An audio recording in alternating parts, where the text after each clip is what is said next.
ಸಂಪೂರ್ಣ ಒಳ ಮೀಸಲಾತಿ ಜಾರಿಗೆ ಆಗ್ರಹಿಸಿ ನಡೆಯುತ್ತಿರುವ ಹೋರಾಟಕ್ಕೆ ಶ್ರೀ ಎಸ್.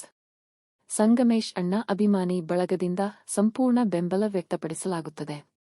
ಈ ಹೋರಾಟದಲ್ಲಿ ರಾಜ್ಯದ ವಿವಿಧ ಭಾಗಗಳಿಂದ ನಮ್ಮ ಅಭಿಮಾನಿ ಬಳಗದ ಸುಮಾರು 2,000ಕ್ಕೂ ಹೆಚ್ಚು ಕಾರ್ಯಕರ್ತರು ಭಾಗವಹಿಸಿ ಹೋರಾಟಕ್ಕೆ ಶಕ್ತಿ ತುಂಬಲಿದ್ದಾರೆ ಎಂದು ಅಭಿಮಾನಿ ಬಳಗ ತಿಳಿಸಿದೆ. ಸಂಪೂರ್ಣ ಒಳ ಮೀಸಲಾತಿ ಜಾರಿಗೊಳ್ಳುವವರೆಗೆ ನಡೆಯುವ ಈ ಹೋರಾಟದಲ್ಲಿ ಸಕ್ರಿಯವಾಗಿ ಭಾಗವಹಿಸಿ ಸಂಘಟನೆಗೆ ಬೆಂಬಲ ನೀಡುವುದಾಗಿ ಬಳಗ ಘೋಷಿಸಿದೆ. ಬಳಗದ ಪದಾಧಿಕಾರಿಗಳು, ಅಧ್ಯಕ್ಷರು ಶ್ರೀ ಸುನೀಲ್ ಕಲಬಂಡಿ, ಉಪಾಧ್ಯಕ್ಷರು ಶ್ರೀ ಶ್ರೀಮಂತ ಇಂಗಳಗಿ, ಪ್ರಧಾನ ಕಾರ್ಯದರ್ಶಿ ಶ್ರೀ ಭೀಮಪ್ಪ ದೊಡ್ಡ. ನಮಸ್ಕಾರ, ನನ್ನ ಹೆಸರು ಮಲ್ಲಿಕಾರ್ಜುನ್ ಬಾಂಬೇಕರ್ ಅಂತೇಳಿ.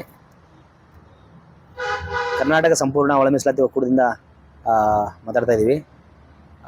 ಕರ್ನಾಟಕ ರಾಜ್ಯದಲ್ಲಿ ಈಗ ಆಲ್ರೆಡಿ 30-35 ವರ್ಷ 40 ವರ್ಷ ಸುದೀರ್ಘವಾದ ಒಂದು ಹೋರಾಟದ ಮುಖಾಂತರ ನಮ್ಗೆ ಒಳ ಮೀಸಲಾತಿ ಬೇಕು ಅಂತೇಳಿ ನಾವು ಇವತ್ತಿನವರೆಗೂ ಹೋರಾಟ ಮಾಡ್ತಾನೆ ಇದ್ದೀವಿ. ಆದರೆ ಒಳ ಮೀಸಲಾತಿ ನಮ್ಗೆ ಸಿಗ್ತಾ ಇಲ್ಲ. ಎಲ್ಲ ಆಳುವ ಸರ್ಕಾರಗಳು BJP ಆಗಿರ್ಬೋದು, ಕಾಂಗ್ರೆಸ್ ಆಗಿರ್ಬೋದು, JDS ಆಗಿರ್ಬೋದು ನಮಗೆ ಕಣ್ಣು ಒರೆಸೋ ಕೆಲಸನೇ ಮಾಡಿದೆ. ಅದು ಸಿಕ್ಕಿಲ್ಲ ನಮ್ಗೆ ಇವತ್ತವರೆಗೂ. ಮುಂದೆ ಈ 26-27ಗೆ ಅವರು ಡೆಡ್ಲೈನ್ ಏನೋ ಕೊಟ್ಟಿದ್ದಾರೆ ಸರ್ಕಾರದಿಂದ. 27ಗೆ ನಾವು ಮಾಡ್ತೀವಿ ಅಂತ ಹೇಳಿದ್ದಾರೆ.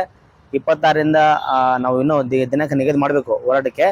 ಅದಾಗುತ್ತೆ. 27ಕ್ಕೆ ಏನಾದರೂ ಒಂದು ವೇಳೆ ಆಗಿಲ್ಲ ಅಂತಂದರೆ ಒಳ ಮೀಸಲಾತಿ ನಂತರ ಈ ರಾಜ್ಯದಲ್ಲಿ ಮಾದಿಗರು ಹಲವಾರು ಜನ ಪ್ರಾಣ ತೆತ್ತಿದ್ದೀವಿ ಈ ಹೋರಾಟದಲ್ಲಿ.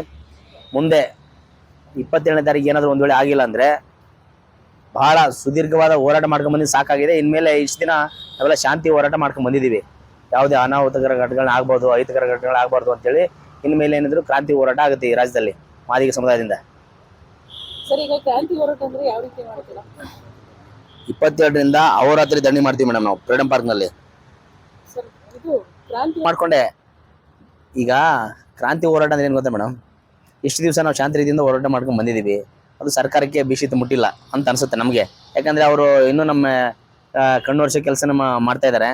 ಹಾಗಾಗಿ ಮುಂದೆ ಏನು ಮಾಡಬೇಕು, ಅನಿರ್ದಿಷ್ಟಾವಧಿ ಧರಣಿ ಸತ್ಯಾಗ್ರಹ ಮಾಡಿಕೊಂಡು ಅದು ಜಜ್ಜದೇನೆ ಹೋರಾಟ ಅಂದರೆ ಈಗ ಸರ್ಕಾರಕ್ಕೆ ಬಿಸಿ ಮುಟ್ಟೋ ಥರ ಹೋರಾಟ. ಖಂಡಿತ ಖಂಡಿತ. ರಾಜಭವನ, ವಿಧಾನಸೌಧ ಮುತ್ತಿಗೆ ಹಾಕುವಂಥ ಕೆಲಸ ನಮ್ಮ ಸಂಪೂರ್ಣ ಕರ್ನಾಟಕ ಒಳ ಮೀಸಲಾತಿ ಒಕ್ಕೂಟ ಮಾಡುತ್ತೆ. ಸರಿ, ಈ ರೀತಿ ಈಗ ಲಾಸ್ಟ್ ಫ್ರೀಡಂ ಪಾರ್ಕ್ ಅಲ್ಲಿ ತಾವು ಹೋರಾಟ ಮಾಡಿದ್ರಲ್ವಾ? ಹೌದು ಮೇಡಮ್. ಅವಾಗ ಅಹೋರಾತ್ರಿ ಹೋರಾಟ ಅಂತ ಹೇಳಿದ್ರಲ್ಲ? ಅಹೋರಾತ್ರಿ ಹೋರಾಟ ಅಂತ ಅದು ಅವರು ನಮಗೆ ಅವತ್ತಿಗೆ ಆಯ್ತು, ನೀವು 27ನೇ ತಾರೀಕು ನಮ್ಗೆ ಟೈಮ್ ಕೊಡಿ, 27ನೇ ತಾರೀಕಿಗೆ ನಾವು ಎನಿ ಕಂಡೀಷನ್ ನಾವು ಸಚಿವ ಸಂಪುಟ ಸಭೆ ಕರೆದ್ಬಿಟ್ಟು ನಾವು ತೀರ್ಮಾನಕ್ಕೆ ಬರ್ತೀವಿ ಅಂತ ಹೇಳಿದ್ದಾರೆ. ನಾವು ಅದಕ್ಕೆ ಕಾದು ನೋಡ್ತಾ ಇದ್ದೀವಿ 27ನೇ ತಾರೀಕುವರೆಗೂ.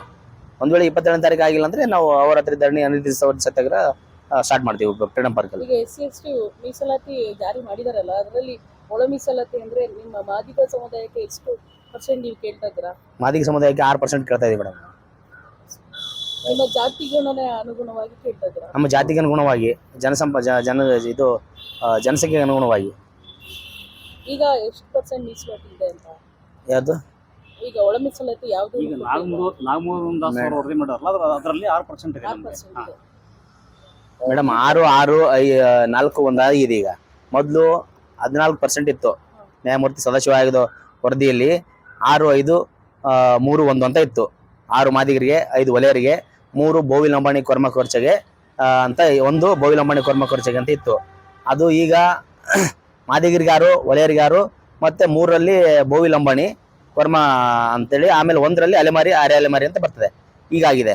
ಅದನ್ನ ನಾವು ನಮಗೆ 6% ಅವಾಗ ಸಿಗ್ಬೇಕಾಗಿತ್ತು, ಇವಾಗ ಸಿಗ್ಬೇಕಾಗಿದೆ. 6% ನಮ್ಗೆ ನಮ್ಮ ಪಾಡು ಕೊಡಿ ಅಂತ ಕೇಳ್ತಾ ಇದೀವಿ.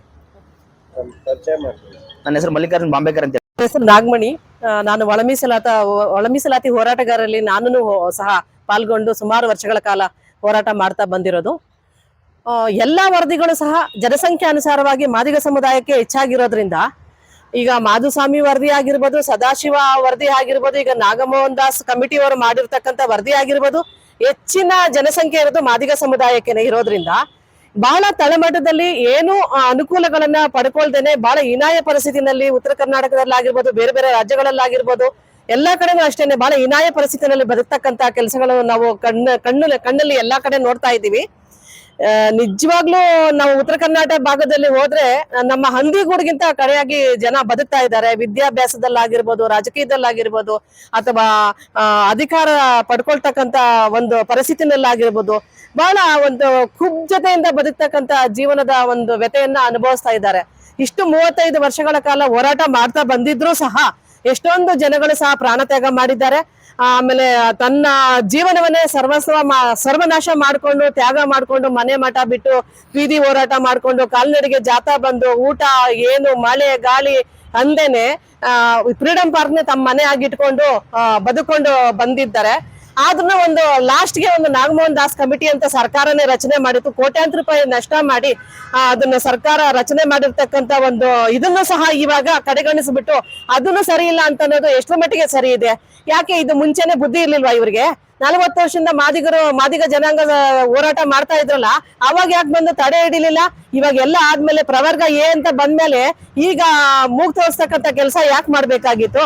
ಇದು ಒಕ್ಕರ್ಲಾಗಿ ಎಲ್ಲ ಕೂತ್ಕೊಂಡು ಬಗೆಹರಿಸಬೇಕಾಗಿತ್ತು. ಅವಾಗ ಒಳ ಮೀಸಲಾತಿ ಹೋರಾಟ ನಡೆಯುವಾಗ ನಮ್ಮ ಸನ್ಮಾನ್ಯ ಇವಾಗ ಪರಮೇಶ್ವರ್ ಸರ್ ಆಗಿರ್ಬೋದು, ಮತ್ತೆ ನಮ್ಮ ಜ್ಞಾನಪ್ರಕಾಶ್ ಸ್ವಾಮೀಜಿ ಆಗಿರ್ಬೋದು, ಎಲ್ಲರೂ ಸಹ ಒಕ್ಕರ್ಲಾಗಿ ಹೋರಾಟಕ್ಕೆ ಬೆಂಬಲ ಕೊಟ್ಟಿದ್ದಾರೆ. ಈಗ ಏಕಾಏಕಿ ಪ್ರವರ್ಗ ಎ ಕೊಟ್ಟಿದ ತಕ್ಷಣ ಎಲ್ಲ ಒಳ ಮೀಸಲಾತಿನ ಧಿಕ್ಕಾರ ಮಾಡ್ಬೇಕು ಅಂತ ಹೋಗೋದು ಎಷ್ಟು ಮಟ್ಟಿಗೆ ಸರಿ ಇದೆ? ಈಗ ನಿನ್ನೆ BT ಲಲಿತಾನ ಕೇಳ್ತಾ ಇದ್ದಾರೆ, ಒಳ ಮೀಸಲಾತಿನ ಜಾರಿನೇ ಮಾಡೋದೇ ಬೇಡ ಅಂತ ಅಂದ್ಬಿಟ್ಟು. ಯಾಕೆ ಅವ್ರೇನು SC ಕೋಟದಲ್ಲಿ ಯಾವ್ದು ತಗೊಂಡಿಲ್ವಾ? SC ಕೋಟದಲ್ಲಿ ಏನು ಅನುಕೂಲ ಪಡ್ಕೊಂಡಿಲ್ವಾ?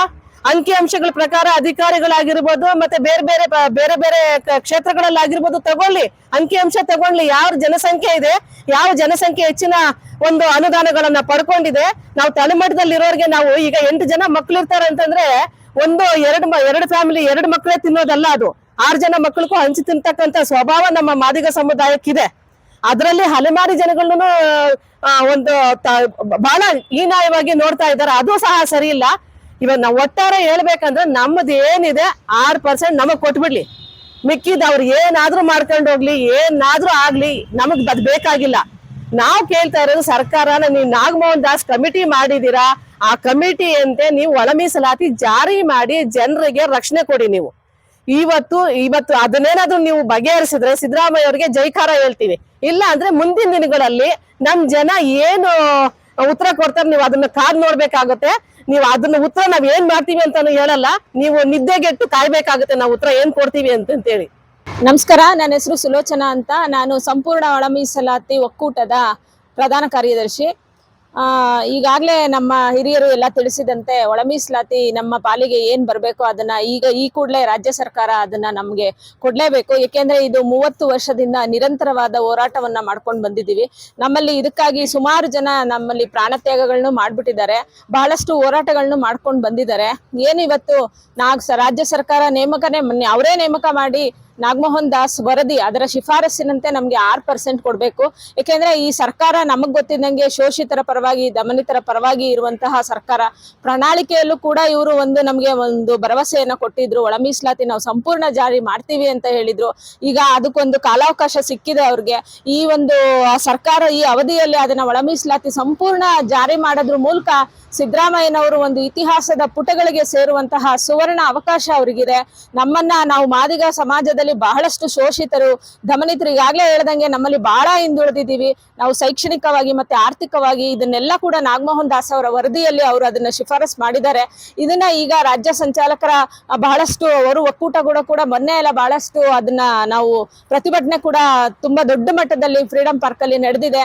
ಈಗ ಸರ್ಕಾರದಿಂದ ನಮ್ಗೆ ಒಂದು ಭರವಸೆಯನ್ನು ಸಿಕ್ಕಿದೆ. ನಾವು ಇದೇ ತಿಂಗಳು 27ಕ್ಕೆ ನಾವು ಅದನ್ನ ಮಾಡ್ತೀವಿ ಅನ್ನೋ ಒಂದು ನಂಬಿಕೆಯ ಮಾತುಗಳನ್ನ ನಮ್ಮ ಸಿದ್ದರಾಮಯ್ಯನವರು ಆಡಿದ್ದಾರೆ.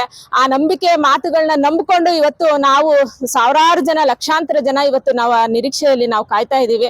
ದಯಮಾಡಿ ಈ ಸರ್ಕಾರ, ಸಿದ್ದರಾಮಯ್ಯನವ್ರ ಸರ್ಕಾರ, ಯಾಕೆಂದ್ರೆ ಈ ಸರ್ಕಾರ ಬರೋದಕ್ಕೆ ನಮ್ಮ ಮಾದಿಗರ ಬಹುಪಾಲು ಇವತ್ತು ಅವ್ರದೇ ಪಾತ್ರ ಜಾಸ್ತಿ ಇರೋದು. ಯಾಕೆಂದ್ರೆ ನಮ್ಮ ಸಮುದಾಯ ಇವತ್ತು ನಾವು ಕಾಂಗ್ರೆಸ್ ಪಕ್ಷವನ್ನ ಅಧಿಕಾರಕ್ಕೆ ತರೋದ್ರ ಮೂಲಕ ನಾವು ಈ ಸಿದ್ದರಾಮಯ್ಯನವರ ಸರ್ಕಾರಕ್ಕೆ ಜೊತೆ ನಿಂತಿದ್ದೀವಿ ಅನ್ನೋದನ್ನ ನಾವು ತೋರಿಸ್ಕೊಟ್ಟಿದೀವಿ. ಅದೇ ರೀತಿ ನೀವು ಕೂಡ ನಮ್ಮ ಸಮಾಜದ ಪರವಾಗಿ ಇದ್ದೀರಾ ಅಂತ ತೋರಿಸ್ಕೊಳಕ್ ಒಂದು ಅವಕಾಶ ಸಿಕ್ಕಿದೆ. ದಯಮಾಡಿ ಈ ಒಂದು ನಿಮ್ಮ ಪತ್ರಿಕೆಯ ಮೂಲಕ ನಾವು ಮಾನ್ಯ ಸಿದ್ದರಾಮಯ್ಯನವ್ರನ್ನಾಗ ಎಲ್ಲ ಸಚಿವರನ್ನ ನಾನು ಒತ್ತಾಯ ಮಾಡ್ತೀನಿ, ಈ ಕೂಡಲೇ ನಮ್ಮ 6% ಮಾದಿಗ ಸಮುದಾಯಕ್ಕೆ ಸಿಗ್ಬೇಕಾಗಿರುವಂತಹ ನಮ್ಮ ಪಾಲನ್ನ ನಮ್ಗೆ ದಯವಿಟ್ಟು ಮಾಡ್ಕೊಡಿ ಅಂತ ತಮ್ಮ ಮೂಲಕ ಕೇಳ್ಕೊಳ್ತಾ ಇದ್ದೀನಿ. ನನ್ನ ಹೆಸರು ಸುಲೋಚನಾ ಅಂತ, ಸಂಪೂರ್ಣ ಒಳ ಮೀಸಲಾತಿ ಮಹಿಳಾ ಒಕ್ಕೂಟದಲ್ಲಿ ನಾನು ಕೂಡ ಮಹಿಳಾ ಸಂಚಾಲಕಿಯಾಗಿ ಕೆಲಸ ಮಾಡ್ತಾ ಇದ್ದೀನಿ. Thank you. ಸಂಪೂರ್ಣ ಒಳ ಮೀಸಲಾತಿ ಜಾರಿಗೆ ಆಗ್ರಹಿಸಿ ನಡೆಯುತ್ತಿರುವ ಹೋರಾಟಕ್ಕೆ ಶ್ರೀ ಎಸ್ ಸಂಗಮೇಶ್ ಅಭಿಮಾನಿ ಬಳಗದ ದಿಂದ ಸಂಪೂರ್ಣ ಬೆಂಬಲ ವ್ಯಕ್ತಪಡಿಸಲಾಗಿದೆ. ಈ ಹೋರಾಟದಲ್ಲಿ ರಾಜ್ಯದ ವಿವಿಧ ಕಡೆಯಿಂದ ಸುಮಾರು 2,000 ಯುವಕರು ಅಭಿಮಾನಿಗಳು ಸೇರಲಿದ್ದೇವೆ. ಹಾಗೆ ಹೆಚ್ಚು ಕಾರ್ಯಕರ್ತರು ಇದಕ್ಕೆ ಬಂದು ಭಾಗವಹಿಸಿದರೆ ನಮ್ಮ ಕಡೆಯಿಂದ ಸಂಪೂರ್ಣವಾದ ಬೆಂಬಲ ಈ ಹೋರಾಟಕ್ಕೆ ಇರುತ್ತದೆ. ಓಕೆ. ಶ್ರೀ ಎಸ್ ಸಂಗಮೇಶ್ ಬಳಗದ ಅಭಿಮಾನಿ ಬಳಗದ ಅಧ್ಯಕ್ಷ ಸುನಿಲ್ ಕಲ್ಬಂಡಿ ಅಂತ. ಓಕೆ.